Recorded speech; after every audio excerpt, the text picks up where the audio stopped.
અમે મજૂરી કરીને જીવીએ છીએ. અત્યાર સુધીમાં મને 6 વાર મહિના રહ્યા. હું સિકલ સેલ એનિમિયાની દર્દી છું અને 6 માંથી 5 વાર કસ વાવડ થઈ ગઈ અને 6ઠ્ઠી વાર જે તકલીફ થઈ પછી મારે નથી જીવું. શું થયું 6ઠ્ઠી વાર? તો 6ઠ્ઠી વાર કસ વાવડ થઈ અને મારા ઘરવાળાએ એમ કીધું કે તું જ ડાકણ છે, તું જ ખાઈ ગયેલી છે, હવે મારે નથી જીવવું. મારી પાસે કોઈ જવાબ નહોતો બહેનનો. તો આપણા સમાજની અંદર કોઈ ગામ એવું નથી કે જ્યાં આગળ નિર્દોષ મા દીકરીઓને ડાકણ જાહેર નહીં કરી હોય અને પુરુષ સમાજનું કલંક છે. અને એટલા માટે આપણા લોકોએ એની સામે ઝુંબેશ ઉપાડવી પડશે. સાથે જ આપણો જે યુવા વર્ગ છે એ યુવા વર્ગને આજે નોકરી મળવાની શક્યતા બહુ ઓછી છે. માંડ 1% લોકોને નોકરી મળશે, બાકીના 99% લોકો નોકરી મળવાની નથી. અને નોકરીમાં પણ જે આપણા લોકો મહેનત કરી રહ્યા છે, માય બાપો મહેનત કરીને દેવું કરીને દીકરા દીકરીઓને ભણાવી રહ્યા છે, એમની પરિસ્થિતિ ખરેખર બહુ ગંભીર થવાની છે. એટલા માટે કે નોકરીની અંદર ખાનગીકરણ આવ્યું, પછી કરાર આધારિત નોકરી આવી, પછી પાછું એની અંદર રોસ્ટરની અંદર આર્થિક અનામતના લીધે આપણે અનામત ઓછી થઈ ગઈ અને છેલ્લે આપણે 40% પસંદગીનું ધોરણ રાખવામાં આવ્યું નોકરીની અંદર. બધી ભરતીઓની અંદર પોલીસ છે, ક્લાર્ક છે, ગ્રામ સેવક છે, તલાટી છે, બધાની અંદર 40% પસંદગીનું ધોરણ, 40% હોય તો તમને નોકરી મળે. છેલ્લા 2 વર્ષની અંદર જે ભરતીઓ થઈ તેની અંદર લગભગ 1.5 જેટલા આપણા છોકરાઓ ઓછા સિલેક્ટ થયા, છોકરીઓ ઓછી સિલેક્ટ થઈ. એનું કારણ એ હતું કે 40%ની ઉપર લાવવાવાળા બહુ ઓછા હતા. આજે જ્યારે મેડિકલની અંદર અમારે એડમિશન આપવાનું હોય ત્યારે 40%ની 0% પણ એ લોકોએ MSNMD ની અંદર એડમિશન આપી દીધું છે. મેડિકલની અંદર MSMD જેણે કરવું છે, આગળ ભણવું છે, તેને 0 પણ એડમિશન આપી દીધું છે. તો આવા સંજોગોની અંદર આપણા લોકો જોડે આવો અન્યાય થઈ રહ્યો છે. એ અન્યાય સામે આપણો સમસ્ત આદિવાસી સમાજ લડી રહ્યો છે. અત્યાર સુધી અમે 17 વાર રજૂઆત કરી, રૂબરૂ મળ્યા, સીમને પણ મળ્યા છે.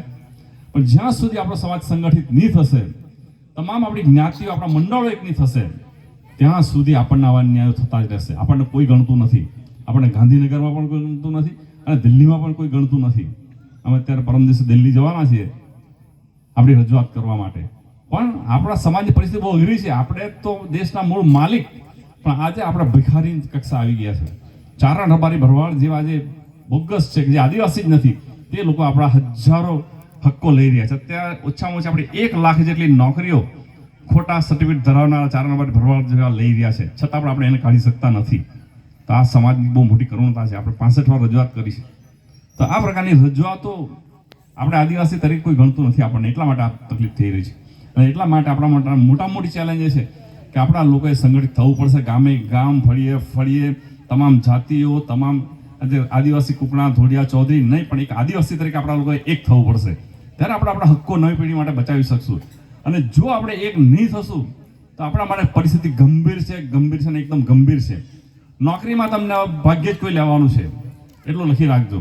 ભણવામાં તમને કોઈ આગળ આવવા દે એવું છે નહીં.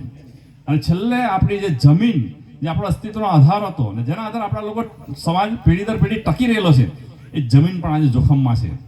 જે પ્રમાણે પાર તાપી જીવન લિંક, જે પ્રમાણે આપણા રસ્તાઓ પહોળા થઈ રહ્યા છે, બુલેટ ટ્રેન, ગુડ્સ ટ્રેનથી માંડીને જે તમામ પ્રોજેક્ટો આપણા વિસ્તારમાં આવી રહ્યા છે, તો એ પ્રોજેક્ટને ધીરે ધીરે આપણી જમીનો જવાની છે, એ વાત નક્કી છે. આવતા 10 વર્ષની અંદર આપણું દક્ષિણ ગુજરાત જે છે એમાં મોટાભાગની આપણી જમીનો જતી રહેશે અને આપણા લોકો રખડતા થઈ જશું.